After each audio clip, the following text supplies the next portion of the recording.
நீங்கள் வேலைக்குச் செல்வதற்கு முன்பு கஸ்டமரை எப்போதும் அழைப்பதில் நீங்கள் சோர்வாக இருக்கிறீர்களா? நான் சூரஜ், உங்கள் ட்ரெய்னர். நான் ஒரு தீர்வுடன் இங்கே இருக்கிறேன். நான் கஸ்டமரை அழைக்கவில்லை என்றால் எனது கேன்சலேஷன் அதிகரிக்குமா? கவலைப்பட வேண்டாம். இப்போது இது நடக்காது. ஏனென்றால் யூசி உங்கள் ஜாப் டீட்டெயில் ஸ்கிரீனில் அனைத்து கஸ்டமர் தகவல்களையும் காண்பிக்கும். இந்த தகவலை பார்த்தால் கஸ்டமரை நீங்கள் அழைக்க வேண்டியதில்லை. இது கஸ்டமர் பெயருக்கு அடுத்ததாக எழுதப்பட்டிருந்தால். ரிப்பீட் கஸ்டமர், அதாவது நீங்கள் ஏற்கனவே இந்த கஸ்டமருக்கு சேவை செய்துள்ளீர்கள். ரிலையபிள் கஸ்டமர், அதாவது இந்த கஸ்டமர் வழக்கமான ஜாப் கேன்சல் செய்யவோ அல்லது ரீஸ்கெட்யூலோ பண்ண மாட்டார். ரெகுலர் கஸ்டமர், அதாவது இந்த கஸ்டமர் யூசியிலிருந்து பல வேலைகளை எடுத்துள்ளார். இரண்டாவது, UC has verified the address. இந்த முகவரி சரியானது மற்றும் கஸ்டமர் இருப்பிடத்தை அடைவதில் பார்ட்னர்கள் எந்த சிக்கலையும் சந்திக்கவில்லை.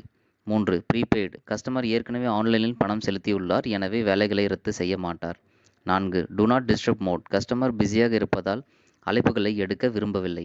5. வாய்ஸ் டைரக்ஷன், கஸ்டமர் உங்கள் வசதிக்காக இருப்பிடத்தை அடைவதில் வழிகளை பதிவு செய்துள்ளார். நீங்கள் இன்னும் கஸ்டமரை தொடர்பு கொள்ள விரும்பினால் ஆப்பில் மெசேஜ் அனுப்பவும். நீங்கள் கஸ்டமரை அழைக்க முயற்சிக்கும் போது அழைப்பு தேவையில்லை என்பதை நினைவூட்ட இந்த தகவல் மீண்டும் காண்பிக்கப்படும். எனவே இப்போது கஸ்டமர் எக்ஸ்பீரியன்ஸையும் உங்கள் ரேட்டிங்கையும் மேம்படுத்துங்கள்.